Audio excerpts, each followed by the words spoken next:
ensino médio! Estamos juntos para mais uma aula de língua portuguesa. Hoje, professor Paulo Bispo, boa tarde. Boa tarde. A gente vai pegar um avião e vai fazer uma viagem, vai cair na Europa, meu amigo, no início do século XX. E vamos falar, talvez, do assunto da parte de arte e de literatura que o Enem mais gosta, vanguardas europeias. Vamos embora? Exatamente.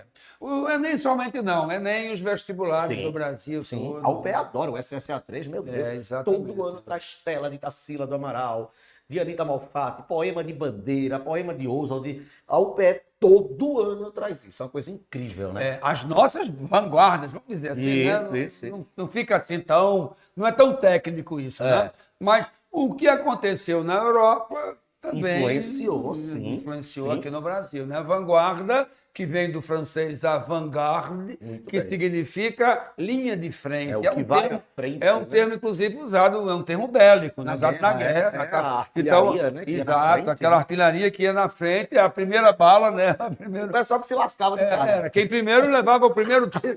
Então era quem ia na linha de frente. Então era a maneira de se usar uma linguagem da época, Sim, porque tudo isso está ligado a uma anterior à Primeira Guerra Mundial, mas acaba sendo um período de muitos conflitos, de muitas guerras. Muito importante também dizer, Paulo, que depois das vanguardas europeias, o termo vanguarda ele passou a ser muito mais utilizado como arte do que Isso. como algo bélico. Exatamente. Não é verdade? Veja o poder que a vanguarda E teve. mais recentemente, trazendo mais para aqui, Sim, mais perto da sim. gente, tem a jovem guarda, Isso. tem a velha guarda. Uma pessoa de vanguarda, fulano tem uma mente de vanguarda, uma mente à frente de seu tempo. Isso, Né? exatamente. Vamos embora viajar para a E Europa? europeia assim, assenta, olha para ali, ó, não tem mais, não tem mais.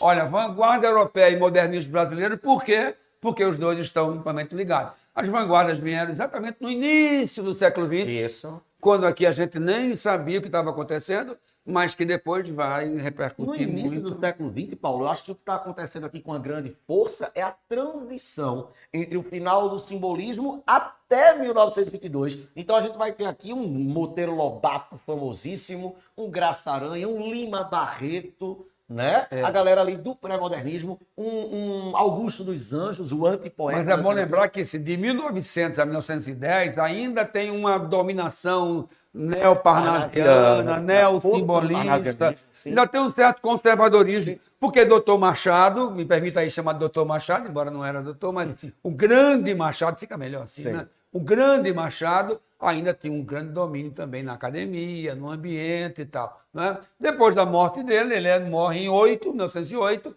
a Luísa Azevedo morre em 13, então os grandes ícones do século XIX morrem e vão deixar aqui que a juventude, né? Os novos vão chegar. Os realistas, os naturalistas morrem, mas a força do parnasianismo, Bilac, né? Exatamente. O outro menino, Raimundo Correia. Isso, né? E tem um detalhe também, minha gente. Então, a partir de 1910, é que efetivamente começam a surgir os jornais, aí vem o Pirralho, do Oswald de Andrade, e aí começam a surgir obras que começam a chamar Exposição de Anitta, que a primeira exposição de Anitta aqui no Brasil foi em 14, né? Mas é que chamou Depois a em atenção. 17, A né? de 17, em 14 descobriram que essa menina pinta muito bem. Então manda para a Europa, vai para a Alemanha estudar com os impressionistas. E os nossos representantes da Semana de Arte Moderna estiveram em solo europeu conhecendo, né, in loco, Exatamente. o que foram as Não, e vanguardas. conviveram com os grandes gênios da pintura, da literatura. Inclusive, na semana passada, se você não viu, se você perdeu, nós tivemos aqui um encontro lindo, não foi? Nós dois, mas a professora Fernanda Pessoa. Na semana passada, a gente teve aqui, em comemoração aos 2 anos do Educa PE, uma aula, um bate-papo, um café literário sobre a Semana de Arte Moderna, o centenário da Semana de 22. Se você perdeu, vai aí no YouTube, tá? Que tá tudo para você. Foi massa aquele café, não foi? Vamos começar? Vamos embora aí, vanguardas europeias. Vamos viajar? Vanguarda, isto é, a linha de frente, aquilo que estava diante do tempo, né? Isso, então que vamos vai lá. na frente, Qual é a né? definição de vanguarda europeia, então? Olha lá, ó, foram movimentos artísticos, artes plásticas, literatura, música também, escultura, pintura, A arquitetura, né? Que já vinha já desde a Arte Nouveau, que vinha com a Belle Époque, e vinha evoluindo até chegou agora também. Ocorridos na Europa durante o século XX, que apresentavam como principais características a oposição ao academicismo. Acima de tudo, é importante a gente lembrar, pessoal, que que as vanguardas europeias tinham um objetivo muito parecido com a semana. Né? Na verdade, a Semana de Arte Moderna teve um objetivo muito próximo, muito parecido às vanguardas, que era o quê? Destruir, literalmente, um passado academicista nas artes. Tanto é que nós vamos ter vanguardas europeias, como é o caso do futurismo, que a gente vai conhecer um pouco mais à frente, que destruía a gramática, a sintaxe gramatical, né? O uso normativo, gramatiqueiro. Isso vai influenciar poetas como Oswald de Andrade, né? Que vai jogar a gramática para Conchichina. E você hoje entende por que é que você pensa como você pensa, você vê as coisas diferentes hoje. Aí você fala, mas que bobagem é isso? Minha gente, eu estou falando de 110 anos atrás. Exatamente isso. Né? Estava chegando ainda o automóvel, as ruas estavam sendo iluminadas ainda, tudo estava chegando. Né, Paulo? Se a gente faz uma comparação com o século XIX, o século do romantismo, as pessoas eram mais calmas, o modo de vida das pessoas era mais calmo. Ritmo de vida. E isso reflete na literatura. Os meus alunos chegam, professor, quando eu vou ler um romance romântico, é tudo tão devagar, tudo tão calmo, o autor detalha demais o personagem. Gente, o modelo de vida do século XIX era um modelo tranquilo, muito mais calmo. O século XX não. O século XX vem com muito mais velocidade. Daí o futurismo, que é uma vanguarda que a gente vai conhecer daqui a pouco, é associar tanto a velocidade, né? A fumaça, ao automóvel. Mas vamos embora viajar para a Espanha e conhecer Pablo Picasso. Você tem aí do lado o quadro famoso de Picasso, Guernica, que retrata a Revolução Espanhola, a Revolução Civil Espanhola, né? Quadro, né? Tela e que aí, já caiu no Enem. Exatamente, e você veja aí quanta metáfora aí, né? Isso. Pedaços de cabeça, de animal. Engraçado, né? Que tem a presença do touro, né, Paulo? Exatamente, a marca. O touro, marca típica da cultura espanhola. Então né? foi um movimento artístico europeu que surgiu no começo do século XX e se desenvolveu, sobretudo, na pintura. Alguns desses movimentos de vanguarda andaram mexendo com a literatura, com a poesia, outros ficaram só na poesia ou só na pintura. Isso até porque eles foram um movimento de curta duração, viu? Curtíssima duração. O cubismo. Claro que eles depois se transformaram. A gente vai ver depois, até muito tempo depois, 1940, o próprio Picasso ainda seguindo a linha cubista dele ou outros adeptos do estilo dele. Mas, efetivamente, esse momento de efervescência dele demorou pouquíssimo tempo. Lembrando que todos eles influenciaram diretamente os pensadores e artistas do Brasil no início do século XX. Todos. Decomposição das figuras em forma geométrica.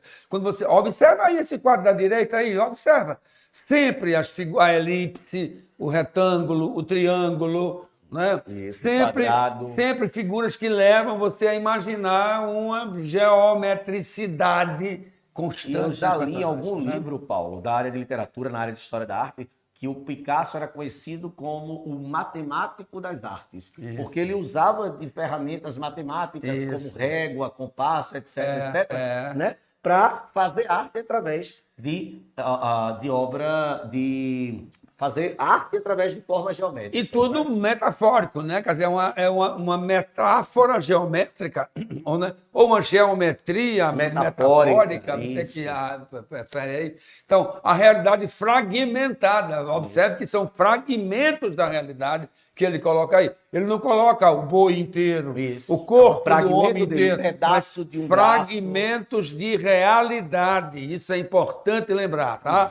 Não utilização da perspectiva, da tridimensionalidade, aquela coisa de fundo, né? Contraste de luz, tal. Você não vê muito isso aí. Agora, a fragmentação da realidade é a marca principal do cubismo. E uma outra coisa, tridimensionalidade e o uso do humor, né? Essa carga discursiva também de humor. Não no quadro da Guernica, porque vai falar da Guerra Civil Espanhola, mas em outras telas do Pablo Picasso. Agora imaginem a gente na Europa, na Europa diante de um quadro de Picasso, hein? Diante de um Salvador. E esse quadro é grande, né? Ele é imenso. É gigante, ocupa uma sala quase inteira. Olha lá, futurismo, o próprio nome diz, né? É aquela ideia do futuro mesmo, É a ideia da velocidade. Olha lá, o futurismo, movimento artístico europeu ocorrido nas primeiras décadas do século XX. O movimento foi iniciado na literatura através das poesias do escritor Filippo Marinetti. Para você ter uma ideia, amigo, o movimento é tão importante, né? Na verdade, o Marinetti é tão importante que alguns livros trazem o nome futurismo como sinônimo de Marinetti, né? Bem importante ele, Porque ele tá? foi o criador, né? O criador, idealizador. Exatamente. A Itália foi o país em que o futurismo mais se desenvolveu. E aqui à direita a gente tem, ó, a velocidade de um automóvel. Então você perceba, né? A principal característica da tela é a ideia de movimento. Né? É exatamente o que acontecia no início do século XX. É fácil você imaginar isso. A gente tinha saído da carruagem Isso. para o automóvel, o trem movido a tração animal, o bonde urbano de tração animal agora era o bonde elétrico. Isso. Né? O trem agora deixava de ser o Maria Fumaça com carvão e madeira e passava a ser agora com máquina. Fazia 40 quilômetros por hora. A gente saía das caravelas movidas com aquelas velas e agora a gente tinha um Titanic. A gente tinha Modernidade. Modernidade. Exatamente. Então, você fala, mas isso é coisa do passado, que coisa mais ridícula. Como você fala isso com uma segurança, como se você tivesse conhecido. Bom, eu quase pego o Titanic, mas aí faltei, cheguei atrasado. E não... Então vamos lá, Principais características. Valorização das inovações trazidas pela industrialização e tecnologia. Temas da vida urbana, uso de cores fortes e contrastes. Experimentações de técnicas de estilos. Interessante que a seleção de cores por parte dos artistas de vanguarda, né, dão a ideia de inovação. Porque antes do século XX, as cores geralmente não eram tão vivas e vibrantes como aconteceram nas vanguardas. Inclusive, o Mário de Andrade gostavam de chamar de meu poeta futurista, ele não gostava disso. Né? Exatamente. Ele nunca gostou disso. E eu acho que tem essa última característica aí. Olha aí, Lula, vem para cá, Lula. Olha para aí. A experimentação de técnicas e estilos. O Mário dizia assim, a gente quer ter o direito permanente à pesquisa estética. Isso, a gente pesquisa, sim. A gente quer ter o direito de inventar, de criar e de descobrir, porque a gente não sabe o que quer, a gente só sabe o que não quer. O que é que eu não quero? O passado. Agora, o que vier de diferente, a gente aceita. O modernismo, Paulo, é considerado a arte da inovação e da pesquisa, a arte do tentar. Vamos tentar, se der certo, ótimo, se não der certo, a gente tentou. Agora, nem tudo são flores, né? O Marinetti foi associado depois ao fascismo. Isso. E aí ajudou muito a desenvolver o nazismo na Europa e tal. Então teve esse lado aí também, que a gente... Né? Agora, o Marinetti esteve no Brasil, esteve no Rio de Janeiro, foi o Mário que andou se seroneando ele pelo Rio, por São Paulo e tal. Fizeram uma boa amizade. Terceira e talvez uma das mais importantes, expressionismo. Falar de expressionismo, a gente fala da influência dessa vanguarda, sobretudo na obra do Cândido Portinari, né, amigo? No Brasil? No Brasil, sim. No Brasil, sim. Então, olha lá, ó. Embora tenha iniciado no final do século XIX, foi nas primeiras décadas do século XX que este movimento artístico alcançou seu auge. E ali, ó, a gente tem, né, o clássico do expressionismo, que é o Grito, né, do Edvard Munch, né? Eu adoro essa tela, porque ali não dá pra gente saber, né, Paulo, se é homem, se é mulher, se é rico, se é pobre, até porque não interessa, né? O que vale aí é a expressividade. E uma das maiores características do expressionismo, gente, é a expressão das dores humanas. Eu acho que isso fica muito claro na tela do Edvard Munch, porque independente do sexo, do gênero, se é alto, se é baixo, se é negro, se é branco, se é rico, se é pobre, independente disso, a dor é algo que é presente no ser humano. A condição humana é a mesma. A condição humana é a mesma, não é? Exatamente. Pode estar na calçada, na rua, pode estar dentro de um palácio, pode. A dor humana é a mesma. Olha lá, ó, principais características, vamos lá. Tá aí, principais características, ênfase na subjetividade, que não era um traço assim muito próprio do expressionismo somente, não. A gente vai ter no impressionismo também, vai ter Van Gogh fazendo isso. Inclusive, algumas vezes, eu próprio, confesso, tenho dificuldade de ver o limite entre expressionismo. Quando eu vou estudar o expressionismo, aí eu vou para o cinema, o expressionismo no cinema, o expressionismo na literatura, na música. O expressionismo aqui no Brasil, sabe também quem me lembrou, Paulo? Augusto dos Anjos. Augusto na poesia, Na poesia. isso, Né?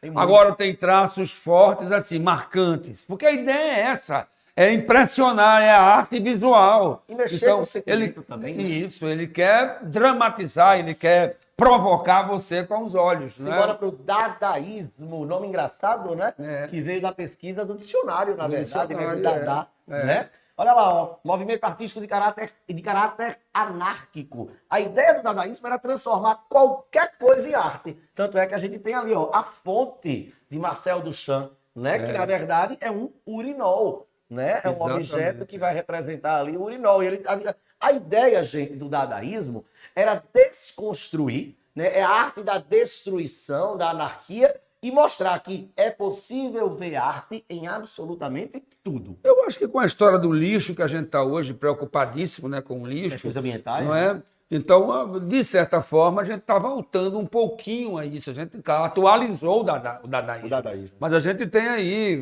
artistas que estão pegando objetos inúteis e reaproveitando. Teoricamente refazendo. inúteis e fazendo. Exatamente. E fazendo arte com lixo, É. fazendo arte com detritos que só serviriam amanhã para destruir a natureza, então estão trazendo para cá e recuperando esse material. Olha ali, ó, as principais características do dadaísmo. Uso de artefatos do cotidiano, retirados do contexto em obras de arte. Quer dizer, tirou aquilo ali.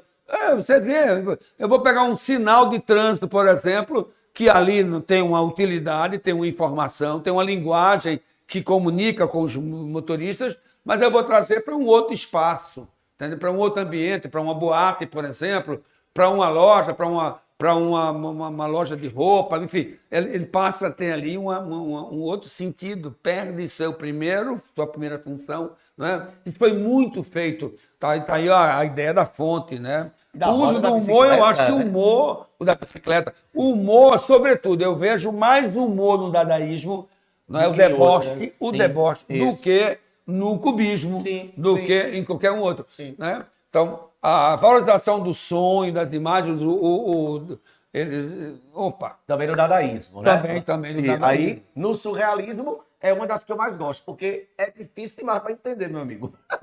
Você entender uma tela surrealista, você tem que estar muito na vibe. Então vamos lá. É uma arte que está associada à psicanálise freudiana, né, Paulo? No caso do dadaísmo, é bom lembrar que eles tinham Olha aquela aí, preocupação com o sonho, né? Inclusive, chegavam a defender a ideia de que a verdadeira arte é aquela que você consegue fazer no instante, imediatamente após o acordar. E aí, alguns minutos depois desse momento, você tem ainda uma relação com o etéreo, com o abstrato. E aí o surrealismo. Agora vem o surrealismo. O nome diz mais ou menos isso. A ideia do surreal, né? É a psicanálise, é a ideia do sonho propriamente dito. Não é o pós-sonho, mas o próprio sonho. Não tem dimensão que a gente vive no tridimensional, entendeu? É um cavalo de 500 patas correndo em cima de um tomate. É uma coisa mais louca. Muito viajado, né? Essa tela aí, Então, ó, persistência da memória. Foi o que você falou, né? Da ideia do devaneio, do inconsciente, do sonho, né? Da ideia da metafísica também e da influência da psicanálise de Freud. Isso, Né? Muito forte. Salvador Dalí, né? O seu principal representante. Isso, né? O espanhol, Salvador Dalí. Salvador Dalí. Muito bom. E aí a gente entra, né, no modernismo brasileiro. Né? É bom lembrar que é o modernismo propriamente dito. Isso. Aí a gente está falando do que foi a grande revolução causada, iniciada pela Semana de 22 no Teatro Municipal de São Paulo. Primeiro que São Paulo tinha que ser São Paulo.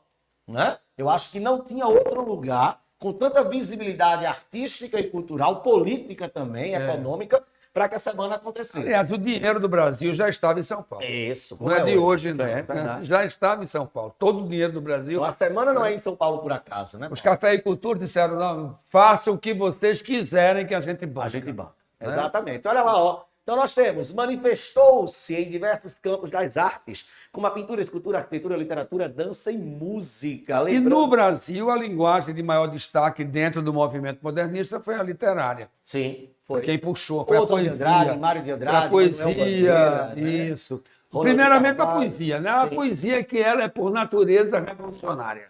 Ela é por natureza provocativa, entendeu? E aí ela que puxa o Manuel Bandeira, que foi o São João Batista do modernismo, né? Ele é que vem com aquele manifesto. Foi Mário de Andrade, né, que disse isso, não foi? Foi Mário de Andrade, foi, exatamente. Né? E aqui no Brasil o movimento modernista se consolidou com a Semana de Arte Moderna. Foi a partir dela que a gente passou a usar o nome modernismo, porque inclusive se chamava de futurista. Isso, quando se queria falar se queria falar da semana do festival lá de São Paulo, a Semana Futurista. E vai haver essa Semana E outra Futurista. coisa, Paulo, tanto é que Monteiro Lobato, quando vai fazer a crítica à exposição de Anita Malfatti, ele a chama e chama os artistas de artistas influenciados pelo futurismo, artistas futuristas, né? Exatamente. Fala sobre isso. No Brasil, a linguagem de maior destaque dentro do movimento modernista foi a literária, como o Paulo disse, né? Falando exatamente da questão da poesia. Sobretudo na voz de Oswald de Andrade e Manuel Bandeira, tá, gente? E ali também, ó, no Brasil, o movimento modernista se consolidou com a Semana de 22, que esse ano completa 100 anos. Na semana passada, nós tivemos aqui a Roda de Café, né? O nosso café literário, falando exatamente sobre isso. Tá aí já no nosso YouTube, tá? Assiste lá. Ocorrido em 1922 no Teatro Municipal de São Paulo. O evento contou com artistas de diversas áreas, como representantes da literatura, pintura, música e dança. Me lembrei de Vila Lobos, Paulo. Vila Lobos, não somente o Vila, viu? Vila porque foi Mas foi o maior, foi o mais Sem importante. dúvida. Mas teve a Guiomar Novaes também. Uma curiosidade, a primeira vez que eu fui a São Paulo foi com meu amigo Paulo Bispo, tá? E ele me levou ao Teatro Municipal de São Paulo. Sensação maravilhosa.